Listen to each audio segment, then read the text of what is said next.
Good evening. चलो भाई अब शुरू कर रहे हैं। देखो बेटा, मैंने आप लोगों को पहले ये बताओ, रिकॉर्डिंग लिख के आ गया नीचे? रिकॉर्ड शुरू हो गई ना? Yes sir. अब मैं आज आप लोगों को फ्रिक्शन के बारे में और बताऊंगा कि friction is a necessary evil. आज हम लोग लॉज ऑफ मोशन की सेट 2 करेंगे।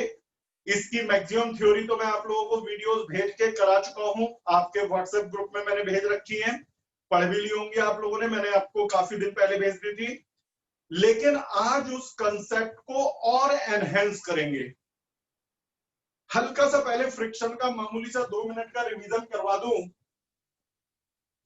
अब देख बेटा, मैं हमेशा बच्चों से ये कहता हूं, जो टाइम टू टाइम नहीं पढ़ता उसे दिक्कत आती है। फ्रिक्शन का पूरा मैंने 1-1.5 घंटे की वीडियो भेजी थी, 5 मिनट में रिवीजन करो जिससे हम उससे आगे पढ़ सके। मेरे बेटा, मैं लिमिटिंग फ्रिक्शन का रिवीजन पहले 2 मिनट करा रहा हूं, फिर आगे शुरू करेंगे।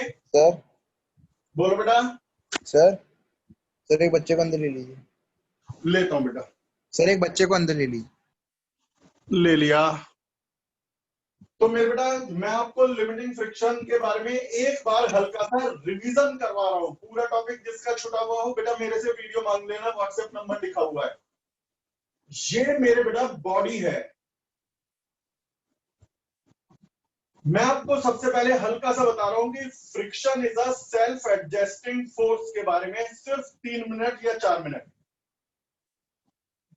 मैं इस पर देखो, friction is the force which always resist the relative motion. दो चीजों को एक दूसरे पर फिसलने से रोकता है फ्रिक्शन। अब उदाहरण के तौर पर, यदि आपको चेयर दिखाई दे रही हो, मुझे नहीं पता कि चेयर तक व्यू पॉइंट आ रहा है या नहीं आ रहा है, चेयर का ऊपर का हिस्सा भी दिख रहा है तो that is more than enough. मैंने इस पर 1 न्यूटन फोर्स लगाया, ये चेयर नहीं खिसकी। क्यों नहीं खिसकी? क्योंकि जब मैंने 1 न्यूटन फोर्स लगाया तो फ्रिक्शन भी 1 न्यूटन हो गया। फ्रिक्शन हमेशा चाहता है फोर्स के बराबर रहे। मेरे बेटा, फ्रिक्शन हमेशा चाहता है कि वो फोर्स के बराबर रहे, जिससे बॉडी चल ना पाए। मैंने 1 न्यूटन फोर्स लगाया, ये नहीं खिसकी क्योंकि फ्रिक्शन भी 1 न्यूटन हो गया। अब मैंने 2 न्यूटन फोर्स लगाया, फोर्स बढ़ा दिया, तो फ्रिक्शन भी बढ़ के 2 न्यूटन हो गया और चेयर नहीं खिसकी। इसीलिए तो नहीं मूव हुई, क्योंकि बेटा फोर्स भी 2 न्यूटन था, फ्रिक्शन भी 2 न्यूटन हो गया। अब मैंने 3 न्यूटन फोर्स लगाया, 3 न्यूटन, चेयर अब भी नहीं खिसकी क्योंकि फ्रिक्शन भी बढ़ के 3 न्यूटन हो गया। मैं फोर्स बढ़ाता जा रहा हूं, फ्रिक्शन बढ़ता जा रहा है, फोर्स बढ़ा रहा हूं, फ्रिक्शन बढ़ रहा है। फ्रिक्शन की इच्छा है कि ये बॉडी ना चले, तभी कहते हैं friction is a self adjusting force. इसके ऊपर पूरी वीडियो है स्टैटिक और काइनेटिक फ्रिक्शन की। लेकिन फ्रिक्शन के बढ़ने की एक सीमा है। फिर तो ऐसा होगा कि मैं 100 न्यूटन फोर्स लगाऊंगा, फ्रिक्शन 100 न्यूटन हो जाएगा, मैं 200 न्यूटन फोर्स लगाऊंगा, फ्रिक्शन 200 न्यूटन हो जाएगा, फिर तो दुनिया में कभी मोशन हो ही नहीं सकता। फ्रिक्शन के बढ़ने की एक लिमिट है, फ्रिक्शन के बढ़ने की एक सीमा है, जिसे कहते हैं लिमिटिंग फ्रिक्शन। मान लो बेटा, यहां लिमिटिंग फ्रिक्शन है 5 न्यूटन, तो इसका मतलब चाहे कुछ भी हो जाए, फ्रिक्शन 5 न्यूटन से ऊपर नहीं बढ़ सकता। आप यदि 2 न्यूटन फोर्स लगाओगे, आप 2 न्यूटन फोर्स लगाओगे तो फ्रिक्शन 2 न्यूटन हो जाएगा और इसे रोक देगा। आप 3 न्यूटन फोर्स लगाओगे तो फ्रिक्शन 3 हो जाएगा, इसे रोक देगा। आप 4 न्यूटन फोर्स लगाओगे तो फ्रिक्शन 4 न्यूटन हो जाएगा, इसे रोक देगा। आप 5 न्यूटन फोर्स लगाओगे तो फ्रिक्शन 5 न्यूटन हो जाएगा और इसे रोक देगा। लेकिन यदि आप 6 न्यूटन फोर्स लगाओगे तो फ्रिक्शन 5 से ज्यादा नहीं बढ़ सकता, क्योंकि इस केस में लिमिटिंग फ्रिक्शन 5 न्यूटन है। फ्रिक्शन 5 न्यूटन से ज्यादा नहीं बढ़ सकता, तो बॉडी चलने लगेगी। क्योंकि मेरा फोर्स है 6 न्यूटन और फ्रिक्शन है 5 न्यूटन, तो बॉडी चलने लगेगी धीरे धीरे। यदि आप 7 न्यूटन फोर्स लगाओगे तो भी फ्रिक्शन 5 न्यूटन ही रहेगा, बॉडी तेजी से चलने लगेगी। आप 20 न्यूटन फोर्स लगाओगे तो भी फ्रिक्शन 5 न्यूटन ही रहेगा और बॉडी बहुत तेजी से चलने लगेगी। यानी कि यहां पर हमारे लिए लिमिटिंग फ्रिक्शन बहुत इंपॉर्टेंट है कि what is limiting friction. Limiting friction is the maximum value of the friction. Limiting friction is the maximum value of the friction. इससे ज्यादा फ्रिक्शन नहीं बढ़ सकता। यदि किसी बॉडी को चलाना है तो लिमिटिंग फ्रिक्शन से ज्यादा फोर्स लगाना है। ये बात अपने दिमाग में बसा लो। किसी बॉडी को स्लिप कराना है, फिसलाना है, खिसकाना है, तो लिमिटिंग फ्रिक्शन से ज्यादा फोर्स लगाना है। यदि लिमिटिंग फ्रिक्शन से कम फोर्स लगाओगे तो फ्रिक्शन अपने आप को फोर्स के बराबर कर लेगा और बॉडी को चलने नहीं देगा। अब आप एक बात बताओ, घर के बाहर तुम्हारे एक कार खड़ी हुई है, कार भी छोड़ एक बस खड़ी हुई है, बस को तुमने 10 न्यूटन से धक्का दिया, वो नहीं खिसकी। क्यों नहीं खिसकी? क्योंकि फ्रिक्शन 10 न्यूटन हो गया। जितना फोर्स है उतना ही फ्रिक्शन है, तभी तो वो नहीं खिसकी।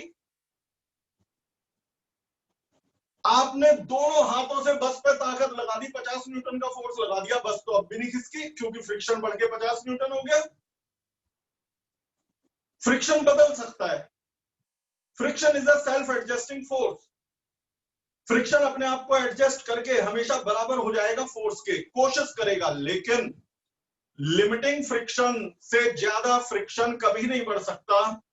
लिमिटिंग फ्रिक्शन से ज्यादा फ्रिक्शन कभी नहीं बढ़ सकता। यदि किसी बॉडी पर लिमिटिंग फ्रिक्शन से ज्यादा फोर्स लगा दिया तो बॉडी खिसकने लगेगी, फिसलने लगेगी, मूव करने लगेगी, चलने लगेगी। समझ गए? अब यहीं से शुरुआत होती है कि लिमिटिंग फ्रिक्शन किस पर डिपेंड करता है। ये 2-4 मिनट का रिवीजन जरूरी था क्योंकि आज शीट 2 शुरू हो रही है फ्रिक्शन की। कल फ्रिक्शन के न्यूमेरिकल होंगे तो बेस तो क्लियर हो जाए। हमारे साइंटिस्ट ने जब रिसर्च करी तो पता चला कि लिमिटिंग फ्रिक्शन डायरेक्टली प्रोपोर्शनल है रिएक्शन के। Limiting friction is directly proportional to the reaction, जिसे मैं उदाहरण से समझाऊंगा। एक मेरे पास स्कूटर है, ये रहा स्कूटर। एक मेरे पास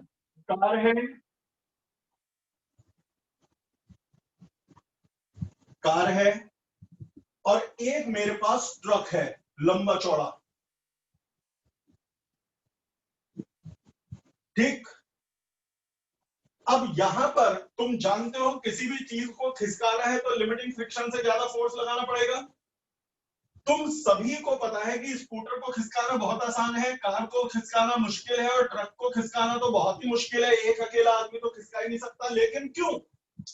क्योंकि किसी भी चीज को फिसलाने के लिए, खिसकाने के लिए, स्लिप कराने के लिए लिमिटिंग फ्रिक्शन से बड़ा फोर्स चाहिए। और लिमिटिंग फ्रिक्शन डिपेंड करता है रिएक्शन पर। रिएक्शन, स्कूटर का वेट कम है तो वो ग्राउंड को कम फोर्स से दबाता है, और जब ग्राउंड को कम फोर्स से दबाता है तो ग्राउंड रिएक्शन कम लगाता है। Every action has equal and opposite reaction. Scooter is pushing the earth downward with its weight, but the weight of the scooter is very small, therefore reaction is very small. weight is action और action के बराबर है reaction, तो reaction small है। और जब reaction small है तो limiting friction small है। कार का वेट ज्यादा है, स्कूटर से तो ज्यादा ही है। ये अर्थ को ज्यादा फोर्स से दबाएगी, तो जब ये अर्थ को ज्यादा फोर्स से दबाएगी तो अर्थ उस पर रिएक्शन भी बड़ी लगाएगी, और जब रिएक्शन बड़ी लगाएगी तो लिमिटिंग फ्रिक्शन भी ज्यादा होगा। इसका लिमिटिंग फ्रिक्शन ज्यादा होगा, गारंटेड ज्यादा होगा। हमारे साइंटिस्ट ने बहुत रिसर्च करके पता लगाया। अब ट्रक की बात करो, बेटा ट्रक का वेट तो बहुत ही ज्यादा हाई है, ये ग्राउंड को बहुत ज्यादा फोर्स से दबाता है, तो ग्राउंड बेटा बहुत जबरदस्त रिएक्शन लगाता है, और जब रिएक्शन बहुत बड़ी होती है तो लिमिटिंग फ्रिक्शन बहुत ज्यादा हाई हो जाता है। जिसमें कम रिएक्शन उसमें कम लिमिटिंग फ्रिक्शन, इसे बोलते हैं लॉ ऑफ फ्रिक्शन। जैसे लॉज ऑफ मोशन होते हैं ना, तो ऐसे ही लॉज ऑफ फ्रिक्शन होते हैं। लॉज ऑफ फ्रिक्शन में मेन लॉ क्या है? Limiting friction is directly proportional to reaction, normal reaction. आखिरी बार सुन, स्कूटर का वेट कम तो रिएक्शन कम, रिएक्शन कम तो लिमिटिंग फ्रिक्शन कम। कार का वेट ज्यादा तो रिएक्शन ज्यादा तो लिमिटिंग फ्रिक्शन ज्यादा। ट्रक का वेट बहुत हाई है तो रिएक्शन बहुत हाई है, रिएक्शन हाई है तो लिमिटिंग फ्रिक्शन हाई है। तो स्कूटर का लिमिटिंग फ्रिक्शन सबसे कम है, ट्रक का लिमिटिंग फ्रिक्शन सबसे ज्यादा है। मान लो स्कूटर का लिमिटिंग फ्रिक्शन 10 न्यूटन है। जरूरी नहीं हर न्यूमेरिकल में 10 न्यूटन आए, किसी में कुछ आएगा किसी में कुछ आएगा। मान लो स्कूटर का लिमिटिंग फ्रिक्शन 10 न्यूटन है, कार का लिमिटिंग फ्रिक्शन 100 न्यूटन है और ट्रक का लिमिटिंग फ्रिक्शन 1000 न्यूटन है। तो इसका मतलब क्या है? इसका मतलब है कि यदि स्कूटर को चलाना है तो लिमिटिंग फ्रिक्शन से ज्यादा फोर्स लगाना है, और स्कूटर का लिमिटिंग फ्रिक्शन है 10 न्यूटन, तो 10 न्यूटन से बड़ा फोर्स स्कूटर को चला देगा। और यदि 10 न्यूटन से बड़ा फोर्स स्कूटर को चला देगा तो यानी सिर्फ आपने 11 न्यूटन भी लगा दिया तो भी स्कूटर खिसक जाएगा, आपने 20 न्यूटन भी लगा दिया तो भी स्कूटर खिसक जाएगा। हाँ, 10 न्यूटन से कम फोर्स लगाया तो स्कूटर नहीं खिसकेगा, फिर वो फ्रिक्शन फोर्स के बराबर हो जाएगा और बॉडी के मूवमेंट को रोक देगा। लेकिन अब जरा कार में आओ, कार का लिमिटिंग फ्रिक्शन 100 न्यूटन है। 100 न्यूटन है तो यदि इसको चलाना है तो 100 न्यूटन से ज्यादा फोर्स लगाना है। 100 न्यूटन से ज्यादा, चाहे 101 लगा दो, चाहे 105 लगा दो या 120 लगा दो, 100 न्यूटन से ज्यादा फोर्स लगाओगे तो कार चल पड़ेगी, कार खिसकने लगेगी, कार स्लिप होने लगेगी, कार मूव होने लगेगी। ठीक है बेटा? तो इसका इसीलिए यदि मैं कार पर 70 न्यूटन फोर्स लगाऊं यानी कि 100 से कम, लिमिटिंग फ्रिक्शन से कम, तो कार नहीं चलेगी, क्योंकि लिमिटिंग फ्रिक्शन से कम फोर्स लगाने पर फ्रिक्शन अपने आप को एडजस्ट करके फोर्स के बराबर हो जाता है और फिर वो बॉडी मूव नहीं करती। ट्रक पर आ जाओ, ट्रक का लिमिटिंग फ्रिक्शन है 1000 न्यूटन, तो यदि आपको ट्रक को मूव कराना है तो 1000 न्यूटन से बड़ा फोर्स लगाना पड़ेगा, चाहे फिर वो 1001 हो, चाहे 1010 हो, चाहे 1050 हो। आपको 1000 न्यूटन से बड़ा फोर्स लगाओगे तो ट्रक चलेगा, 1000 न्यूटन से कम लगाओगे तो नहीं चलेगा। तो इसका मतलब ये हो गया कि इस स्कूटर को चलाने के लिए 10 न्यूटन से बड़ा कोई भी फोर्स काफी है, वो तो बच्चा भी लगा लेगा। कार को चलाने के लिए, धक्का देने के लिए 100 न्यूटन से बड़ा फोर्स चाहिए, तो बेटा 100 न्यूटन से बड़ा बच्चा तो नहीं दे पाएगा, लेकिन एक बड़ा आदमी या दो आदमी मिलकर के धक्का दे देंगे। और ट्रक में 1000 न्यूटन से ज्यादा फोर्स लगाना पड़ेगा, 1000 न्यूटन से ज्यादा फोर्स एक दो आदमी भी नहीं दे पाएंगे, इसमें 8-10 आदमियों की टीम चाहिए कि जो इसे धक्का दे पाए। कई बच्चों को यह नहीं पता होता कि 1 न्यूटन फोर्स कितना है। यदि आपसे कहें कि 1 न्यूटन का फोर्स, तो आप महसूस कैसे करोगे? मैं कहता हूं मुझे एक्सपीरियंस कराओ कि 1 न्यूटन का फोर्स कितना होता है।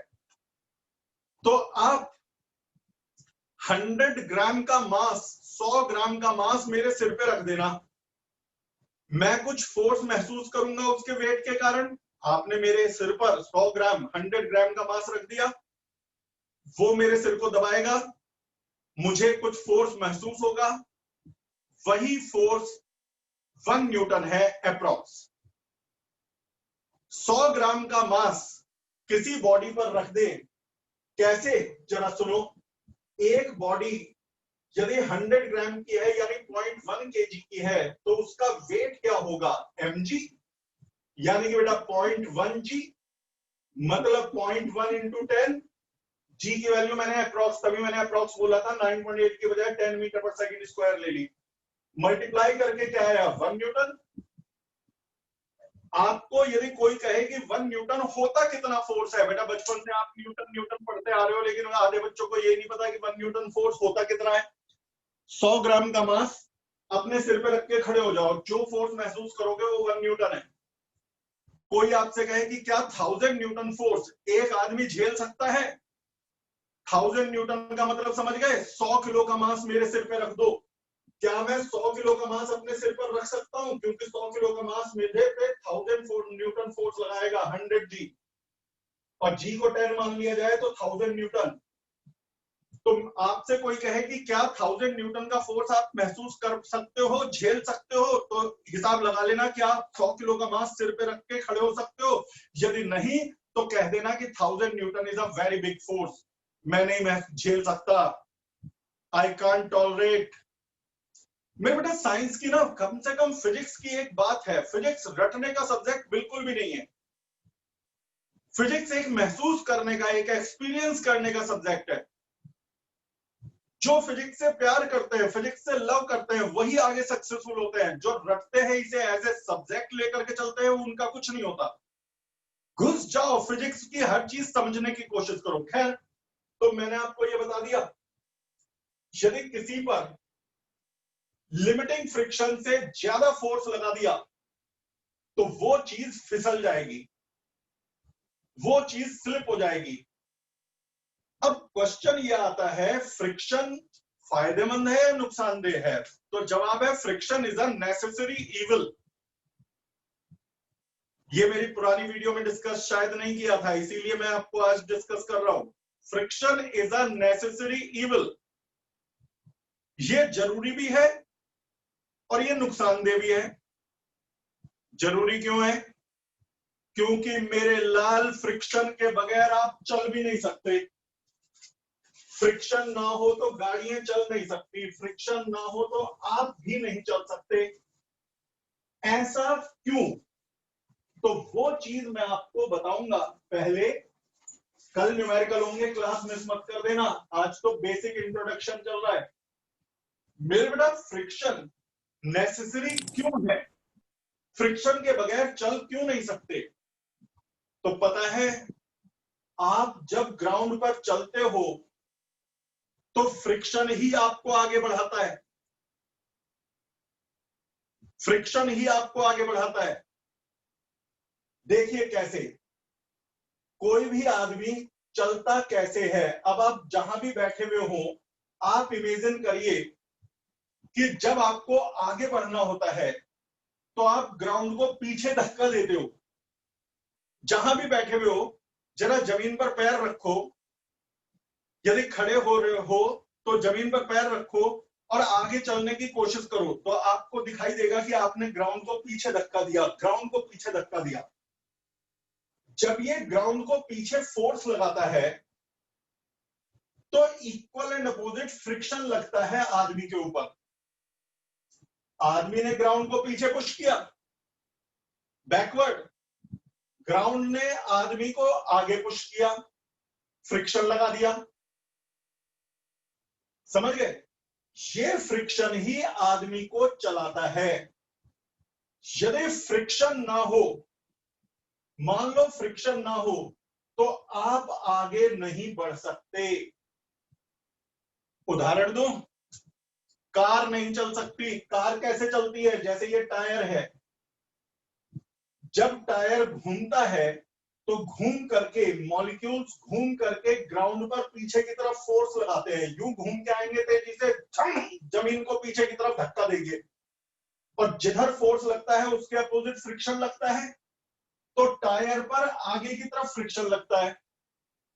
टायर घूम के आया, ग्राउंड को पीछे टक्कर मारी, पीछे की तरफ धक्का दिया, और ग्राउंड ने टायर को आगे की तरफ धक्का दिया। तो ये जो फ्रिक्शन है, जो कि फोर्स के अपोजिट डायरेक्शन में होता है, यही फ्रिक्शन तो टायर को चलाता है आगे, यही फ्रिक्शन तो आदमी को चलाता है आगे।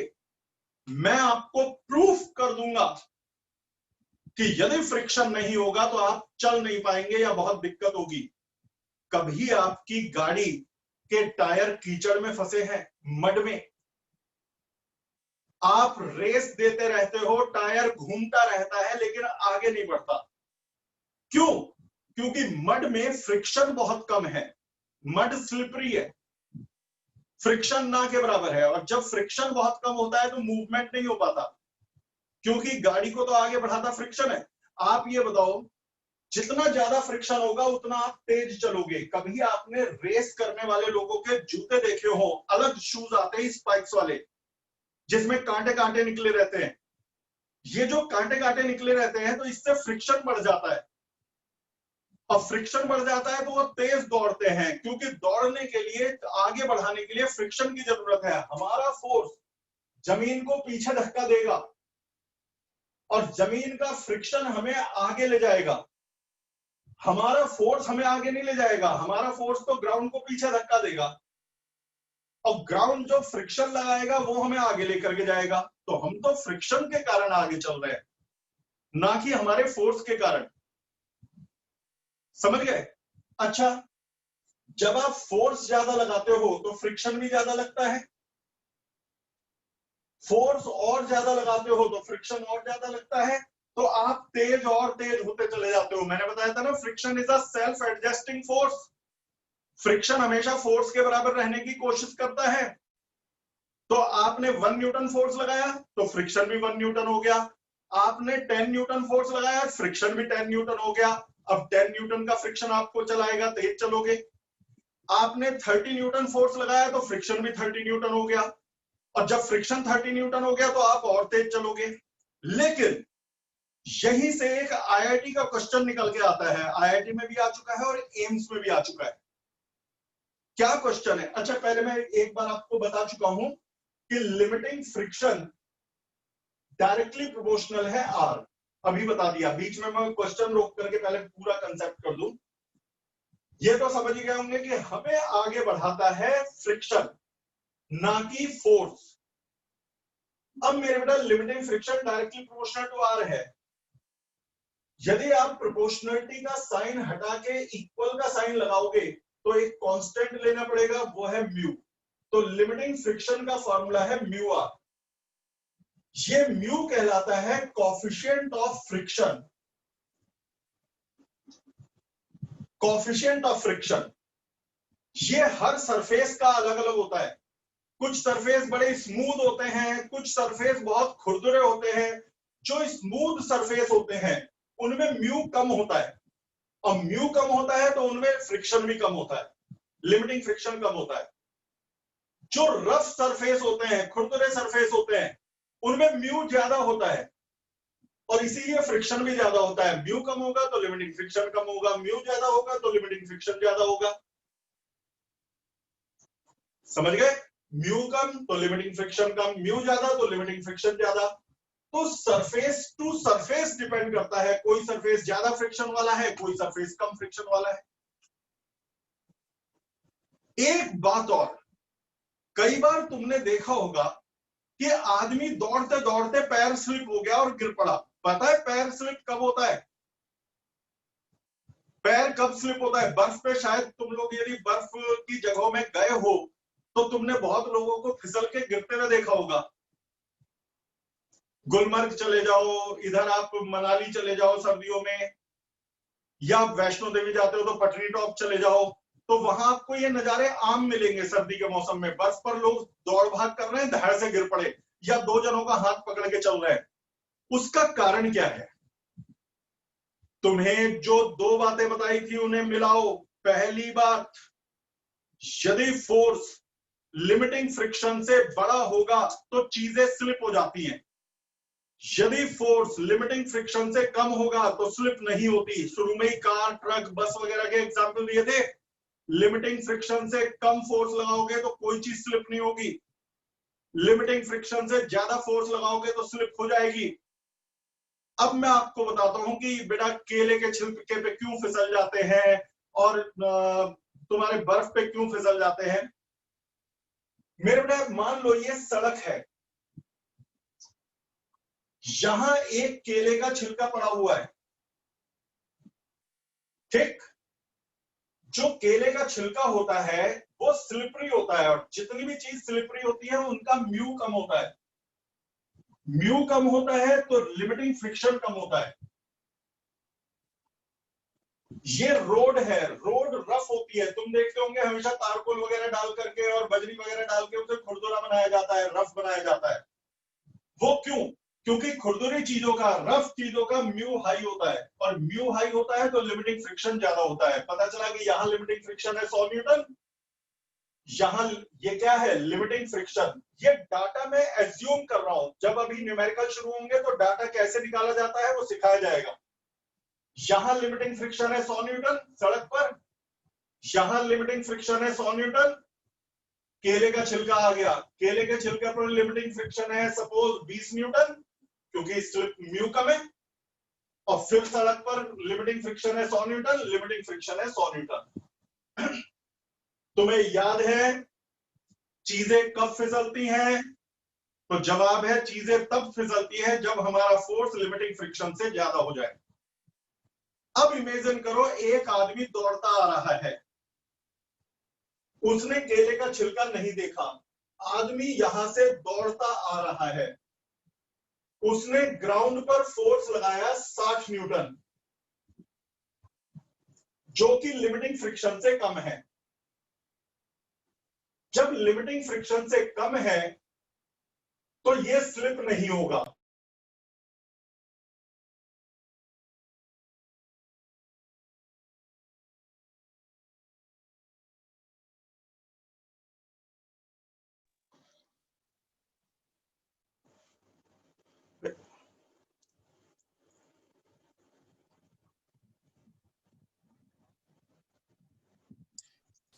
एक बेटा ये लाइव के टाइम पर फोन मत करा करो, ये जो बच्चे बाद में फोन करते हैं। तो मेरे बेटा ये बताओ, यहां पर लिमिटिंग फ्रिक्शन है 100 न्यूटन, आदमी ने जमीन पर फोर्स लगाया 60 न्यूटन, फिसलेगा नहीं, क्योंकि आदमी कब फिसलता है, जब लिमिटिंग फ्रिक्शन से बड़ा फोर्स लगा दे। अच्छा, इस आदमी ने फिर यहां दौड़ता हुआ आया, फिर ग्राउंड पर फोर्स लगाया 60 न्यूटन, लिमिटिंग फ्रिक्शन से कम फोर्स है, लिमिटिंग फ्रिक्शन से कम फोर्स लगाने पे चीजें नहीं फिसलती, पैर नहीं फिसलेगा। अब इस आदमी ने केले के छिलके पे ध्यान नहीं दिया और दौड़ते दौड़ते केले के छिलके पे पैर पड़ गया और इसे पता नहीं था छिलका है, इसने वहीं पर 60 न्यूटन का फोर्स लगा दिया, जबकि लिमिटिंग फ्रिक्शन था 20 न्यूटन, इसने फोर्स लगा दिया 60 न्यूटन क्योंकि इसे पता ही नहीं था, तो फोर्स लिमिटिंग फ्रिक्शन से बड़ा हो गया। तो जैसे मैंने बताया था, कार खिसकानी हो या ट्रक फिसलाना हो या कुछ भी चीज स्लिप करानी हो तो लिमिटिंग फ्रिक्शन से बड़ा फोर्स लगा दो। ये चेयर है, यदि मैं लिमिटिंग फ्रिक्शन से ज्यादा फोर्स लगा दूं तभी तो स्लिप हो रही है, लिमिटिंग फ्रिक्शन से कम पे तो नहीं। तो अब इस आदमी का फोर्स है 60 न्यूटन, लिमिटिंग फ्रिक्शन है 20 न्यूटन, इस आदमी ने लिमिटिंग फ्रिक्शन से ज्यादा बड़ा फोर्स लगा दिया, तो तुरंत इसका पैर स्लिप हो जाएगा, और जब पैर स्लिप हो जाएगा तो ये नीचे गिर पड़ेगा। क्वेश्चन यह आता है, क्या केले के छिलका सामने पड़ा हो और मेरा उस पर पैर पड़ जाए तो मैं गारंटेड गिरूंगा? तो जवाब है बिल्कुल नहीं। यदि यह आदमी समझदार होता तो ये केले के छिलके पर आने के बाद भी गिरने से बच सकता था, यहां पर खड़ा होकर रुकता, फिर केले के छिलके पर पैर रखता और हल्का सा 10 न्यूटन या 15 न्यूटन का फोर्स लगाता, लिमिटिंग फ्रिक्शन है 20 न्यूटन, फोर्स लगाता 10-15 न्यूटन का, लिमिटिंग फ्रिक्शन से कम, तो पैर स्लिप नहीं होता और ये आगे निकल जाता। अब कई बच्चे हंस रहे होंगे, मतलब केले के पैर छिलके पे से होके जाना जरूरी है। अरे भैया, समझाने की कोशिश कर रहा हूं कि आपको लिमिटिंग फ्रिक्शन से कम फोर्स लगाना है, नहीं तो स्लिप हो जाओगे। अब जैसे आपके घर के आगे की सड़क है, घर के आगे की सड़क है, ये रफ बनाई जाती है तारकोल डाल करके, क्या मार्बल की नहीं बना सकते?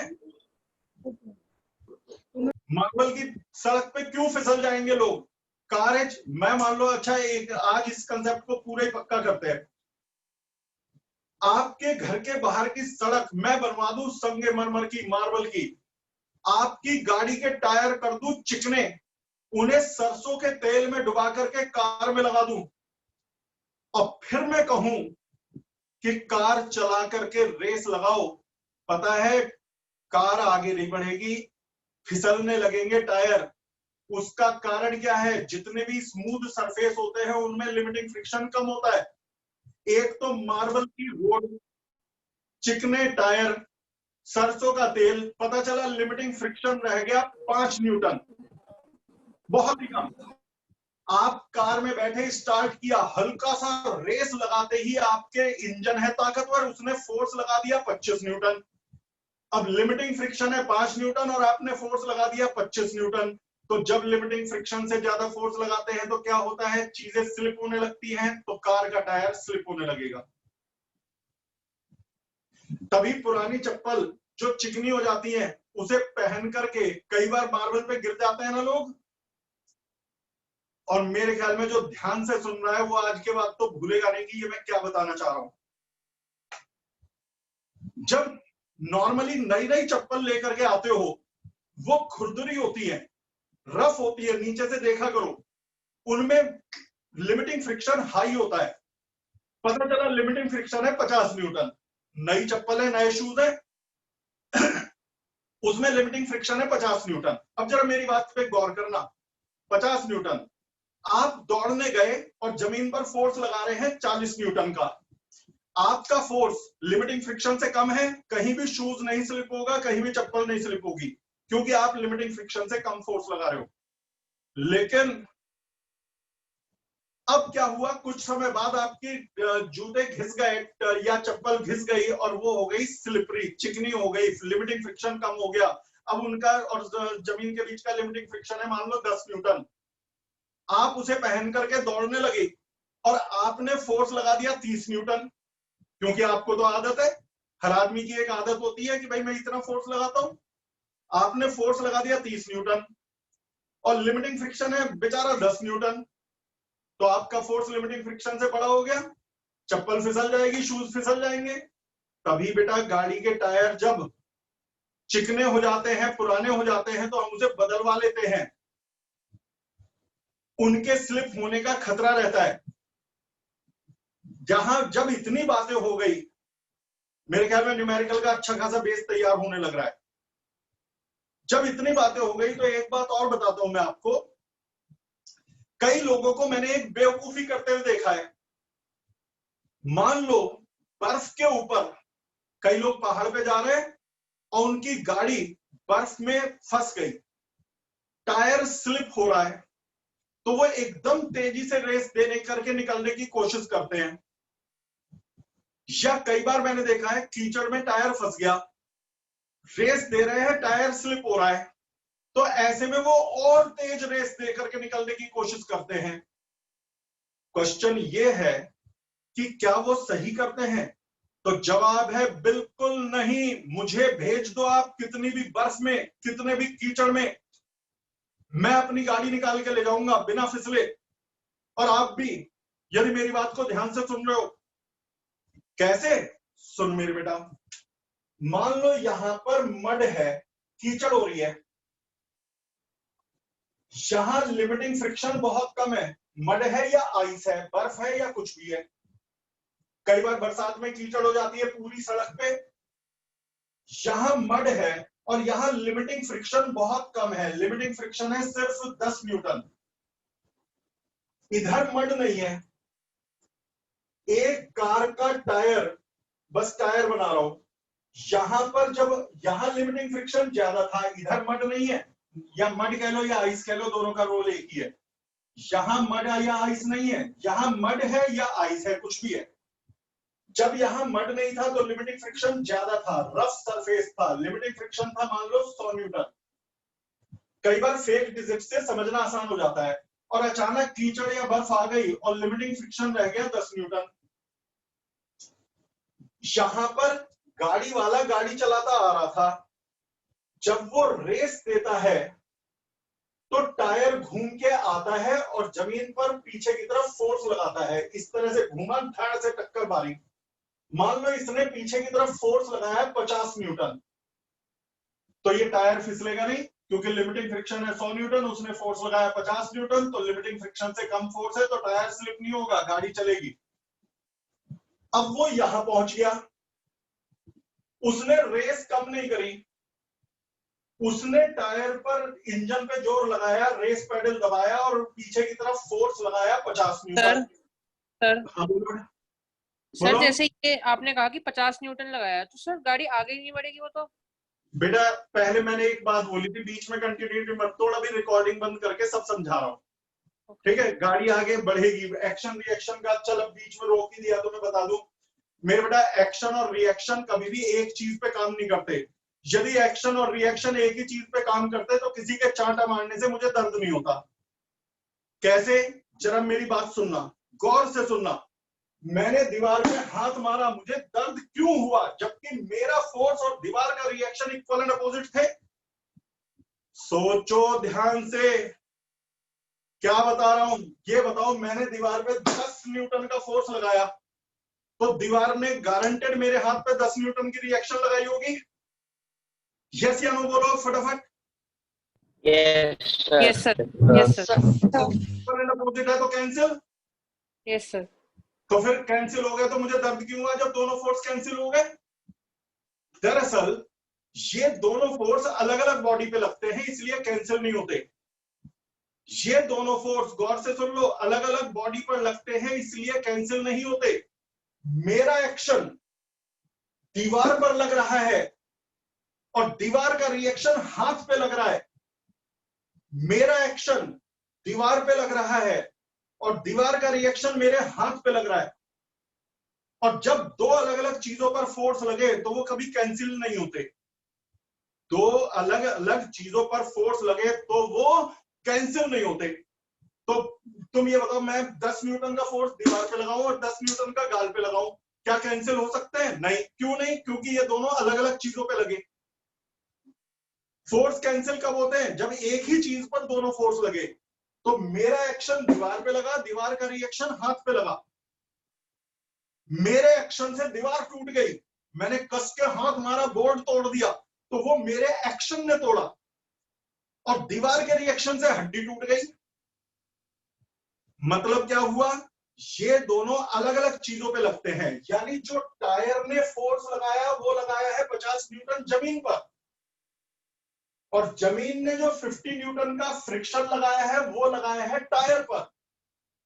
यदि 50 न्यूटन का फोर्स जो टायर ने ग्राउंड पे लगाया और ग्राउंड ने जो 50 न्यूटन का फ्रिक्शन लगाया, यदि वो एक ही बॉडी पर लगते तो कैंसिल हो जाते। तो वो बोलो कैंसिल हो जाते। यहां पर टायर ने 50 न्यूटन जो लगाया वो टायर पे लगाया ग्राउंड पर? ग्राउंड ग्राउंड ग्राउंड पर। न्यूटन का फ्रिक्शन लगाया वो किस पे लगा? टायर दोनों फोर्स कैंसिल होंगे? नो सर मूवमेंट होता है, पता है। ये मैं लाइव के बाद बताता, चल कोई बात नहीं, वो फ्रिक्शन की कंटिन्यूटी टूट गई, इतना मजा आ रहा था। बताता जरूर, रिकॉर्डिंग बंद करने के बाद सब सिखाऊंगा, सब समझा दूंगा, जो भी डाउट होगा। बस रिकॉर्डिंग तेरा बढ़िया सी हो जाती है ना, आगे भी काम आए। सुनो क्या बता रहा था मैं। हाँ, ये रफ रोड है, यहां लिमिटिंग फ्रिक्शन है 100 न्यूटन, मान लिया मैंने रफ रोड। यहां बर्फ आ गई या कीचड़ आ गया, यहां लिमिटिंग फ्रिक्शन है 10 न्यूटन। लिमिटिंग फ्रिक्शन है 10 न्यूटन। अब ये टायर यहां पर ग्राउंड पर 50 न्यूटन का फोर्स लगाता है, फिसला नहीं क्योंकि लिमिटिंग फ्रिक्शन से कम फोर्स लगाया। लेकिन यहां पर उसने 50 न्यूटन का फोर्स लगा दिया टायर ने, तो टायर फिसल गया। क्यों फिसल गया? क्योंकि लिमिटिंग फ्रिक्शन तो है 10 न्यूटन और उसने फोर्स लगा दिया है 50 न्यूटन। तो यदि लिमिटिंग फ्रिक्शन से बड़ा फोर्स लगा दोगे तो चीजें फिसलने लगती हैं, तो टायर अपनी जगह स्लिप होने लगेगा। कई लोग क्या बेवकूफी करते हैं, टायर कीचड़ में फंस गया और तेज रेस देंगे। भाई साहब, यदि इसने और तेज रेस दी तो टायर और तेजी से घूमेगा, और जब टायर और तेजी से घूमेगा तो और तगड़ा फोर्स लगाएगा 60 न्यूटन। तो लिमिटिंग फ्रिक्शन से तो भैया 50 न्यूटन ही बड़ा था, ये 60 न्यूटन तो लिमिटिंग फ्रिक्शन से और बड़ा हो गया, और तेजी से स्लिप होगा। फिर जब नहीं बढ़ती गाड़ी आगे, और तेजी से फोर्स लगाएंगे, और तेजी से फोर्स लगाएंगे, पता चला 80 न्यूटन। अब 80 न्यूटन फोर्स, लिमिटिंग फ्रिक्शन है 10 न्यूटन, तो लिमिटिंग फ्रिक्शन से ज्यादा फोर्स होने से फिर टायर स्लिप होगा। भाई साहब, ऐसी गलती कभी मत करना। कभी कीचड़ वगैरह में आपकी स्कूटी या बाइक फंस जाए तो रेस तेज मत देना, कभी नहीं निकलोगे, बल्कि रेस हल्की सी देना। अब यदि समझदार आदमी होता तो ये पहले रेस से पैर हटा लेता, फिर हल्की सी रेस देके 6 न्यूटन का फोर्स लगाया। मान लो डिजिट सारी फेक है, डिजिट कभी रटने बैठ जाओ। 6 न्यूटन का फोर्स लगाया, लिमिटिंग फ्रिक्शन है 10 न्यूटन, फोर्स लगाया 6 न्यूटन। अब टायर फिसलेगा नहीं, स्लिप नहीं होगा, टायर स्लिप होना बंद हो गया और गाड़ी आगे हाँ, आया समझ में? तो बताओ। Yes yes sir. सर। सुनो, यदि बर्फ पर आपकी गाड़ी फंस जाए और टायर आगे ना बढ़ रहे हो तो क्या करना चाहिए? तो तेज रेस दे के निकालना चाहिए या स्लो? लिमिटिंग कम होना चाहिए। अच्छा, एक चीज और है, मान लो बर्फ में आपकी गाड़ी फंस जाए तो आप लिमिटिंग फ्रिक्शन को बढ़ा सकते हैं। कई बच्चे कहेंगे कैसे? टायर की हवा आधी कर दो। तुमने देखा होगा कभी बाइक या स्कूटी में हवा बहुत कम हो जाए तो बड़ी भारी चलती है, दिक्कत होती है चलने में। उसका कारण है जब हवा कम होती है तो टायर फ्लैट हो जाता है, और टायर फ्लैट होने से ज्यादा हिस्सा जमीन से रगड़ने लगता है, और ज्यादा हिस्सा जमीन से रगड़ने से फ्रिक्शन बढ़ जाता है। जब टायर में बिल्कुल हवा टाइट हो, टायर में बिल्कुल हवा टाइट हो तो ग्राउंड के साथ बहुत ही हल्का सा हिस्सा कांटेक्ट में रहता है। लेकिन यदि टायर में हवा कम हो जाए तो तुम देखते हो टायर पिचक जाते हैं, और जब टायर पिचक जाते हैं तो बहुत बड़ा हिस्सा ग्राउंड के कांटेक्ट में आ जाता है, और ज्यादा हिस्सा कांटेक्ट में आने से ये लिमिटिंग फ्रिक्शन बढ़ा देता है। तो आप यदि बर्फ में कभी फंस जाओ, तुरंत उतरना, गाड़ी के टायर की हवा निकाल देना आधी। अब टायर जाएगा पिचक, जमीन से कांटेक्ट बढ़ जाएगा और इससे फ्रिक्शन बढ़ जाएगा। अब फ्रिक्शन 10 न्यूटन की बजाय 70 न्यूटन हो गया, बहुत बढ़ जाता है फ्रिक्शन। और जब फ्रिक्शन बढ़ के 70 न्यूटन हो गया, अब आप थोड़ी तेज गाड़ी भी चला सकते हो। रेस ज्यादा दोगे, आपने 60 न्यूटन का फोर्स लगा दिया फिर से, अब फ्रिक्शन है, लिमिटिंग फ्रिक्शन है 70 न्यूटन और आपने फोर्स लगा दिया 60 न्यूटन, तो लिमिटिंग फ्रिक्शन से कम होने के कारण गाड़ी स्लिप नहीं होने की। तो बर्फ में फंस जाए तो दो ही उसूल है, कीचड़ में फंस जाए दो ही उसूल है, निकल नहीं पा रहे, टायर की हवा कर दो आधी और रेस कर दो बिल्कुल कम, कभी कोई खतरा नहीं होगा, बड़े आराम से पार निकल के जाओगे। ऐसे क्या मिलिट्री वाले जाते नहीं? मिलिट्री वाले कारगिल में और कितनी सियाचिन में, कितनी ऊंची ऊंची जगहों पे बर्फ में अपने ट्रक लेके जाते हैं।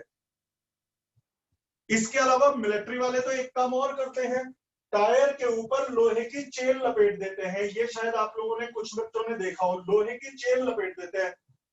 लोहे की चेन से लिमिटिंग फ्रिक्शन और बढ़ जाता है। अब वो 70 की बजाय हो गया 150 न्यूटन। अब तो वो ट्रक को दौड़ा के ले जा सकते हैं। तो फ्रिक्शन, यानी कि फ्रिक्शन हमारे लिए फायदेमंद है। कई बार कम फ्रिक्शन होने से हम फिसलने लगते हैं। फ्रिक्शन इज नेसेसरी, फ्रिक्शन के बगैर आप चल नहीं सकते, फ्रिक्शन के बगैर गाड़ी नहीं चल सकती। फ्रिक्शन कम होगा तो गाड़ी के टायर फिसलने लगेंगे, तो यानी फ्रिक्शन इज नेसेसरी। लेकिन फ्रिक्शन इज इविल, फ्रिक्शन ऐसी चीज है जो जरूरत भी है और नुकसानदेह भी है।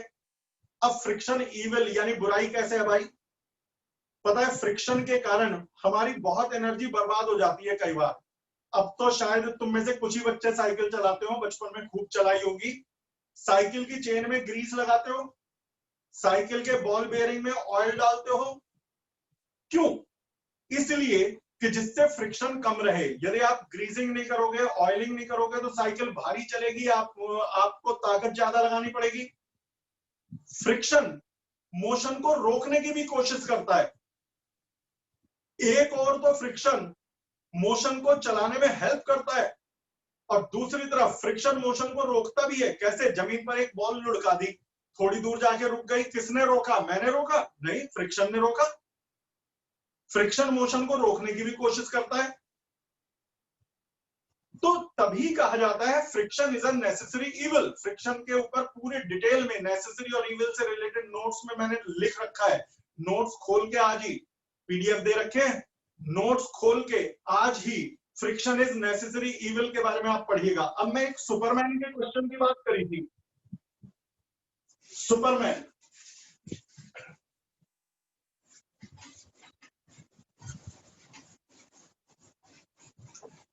वो न्यूमेरिकल कई कॉम्पिटिटिव एग्जाम्स में आ चुका, और जिस बच्चे ने पढ़ नहीं रखा होता वो कहता है कि सर ये तो क्वेश्चन में डाटा ही नहीं दिया हुआ।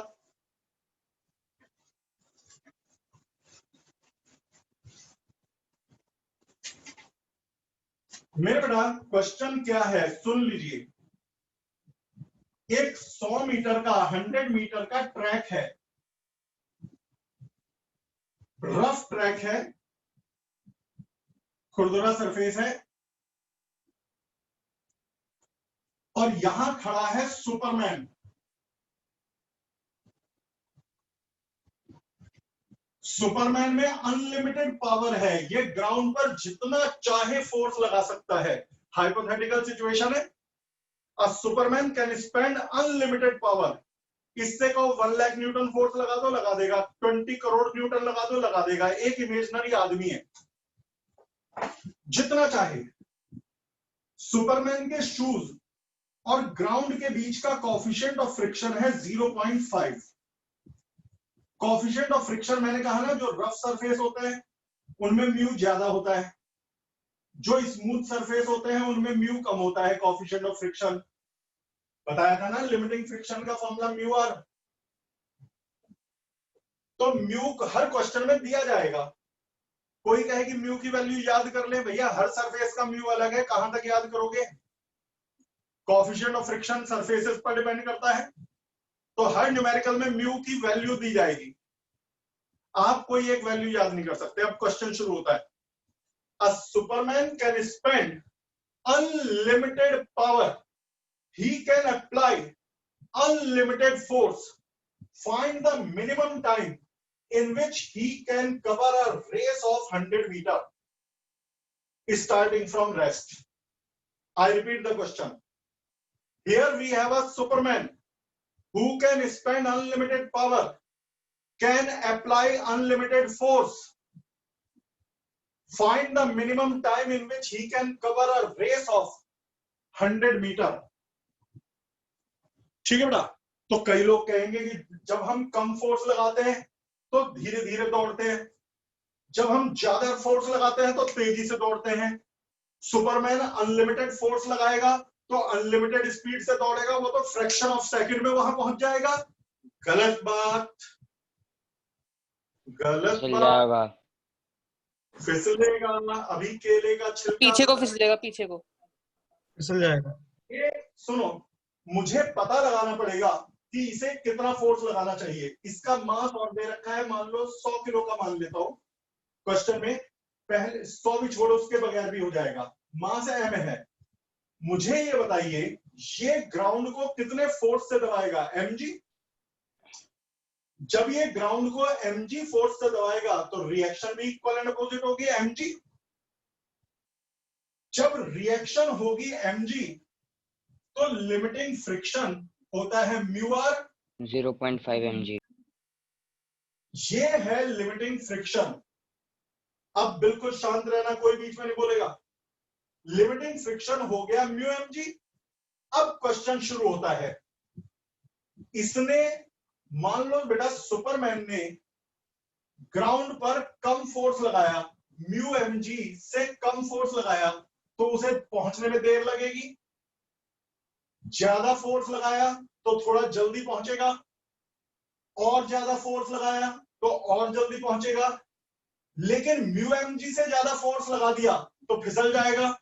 अब इसे फिसलना भी नहीं है और पहुंचना भी तेजी से है, तो ये म्यू mg के बराबर फोर्स लगाएगा, क्योंकि यदि इसने म्यू mg से कम फोर्स लगाया तो देर से पहुंचेगा, और म्यू mg से ज्यादा फोर्स लगाया तो स्लिप हो जाएगा। यदि म्यू mg से कम फोर्स लगाया तो धीरे दौड़ेगा, देर में पहुंचेगा, और म्यू mg से ज्यादा फोर्स लगाया तो फिसल जाएगा। ना इसे फिसलना है ना देर से पहुंचना है, तो ये म्यू mg के बराबर फोर्स लगाएगा। यदि फोर्स है म्यू mg तो फोर्स होता है ma हो गया म्यू mg। m से m काट दो तो एक्सेलरेशन हो जाएगा म्यू g। म्यू है 0.5, g को मान लो 10, एग्जाम में 9.8 मीटर पर सेकंड स्क्वायर ले लेना, यहां 10 ले लो, यानी 5 मीटर पर सेकंड स्क्वायर इसका एक्सेलरेशन होगा। अब जरा सोचो कितना आसान न्यूमेरिकल है। एक्सेलरेशन है 5 मीटर पर सेकंड स्क्वायर, डिस्टेंस दौड़नी है 100 मीटर, टाइम आपको बताना है। इनिशियली रेस्ट पर था भाई, रेस की शुरुआत में तो सभी रुके हुए होते हैं, ये थोड़ी रेस से पहले ही दौड़ते हुए आ रहे हैं। इनिशियल वेलोसिटी 0 है, जिसे a पता है, s पता है, t पता है और u पता है, तो t निकाल लेगा। तो t कैसे निकालेंगे? s is equal to ut plus half at square। ut plus half at square. इसमें s मालूम है, a मालूम है, u मालूम है, t निकालना है, तो आप निकाल लेना। ये है टाइम। इससे तेज कोई नहीं दौड़ सकता, सुपरमैन से तेज कोई नहीं दौड़ सकता। तो यानी हर रेस की एक लिमिट है कि इससे कम टाइम में कोई पूरा नहीं कर सकता। तो आई थिंक ये लिमिटिंग फ्रिक्शन के बारे में ठीक से समझ गए। अब मैं करता हूं रिकॉर्डिंग ऑफ, और यदि कोई कंफ्यूजन आपको रह गया हो तो उसे 2-4 मिनट में खड़ा हुआ हूं, आप पूछ लो, नहीं हो तो खत्म करते हैं।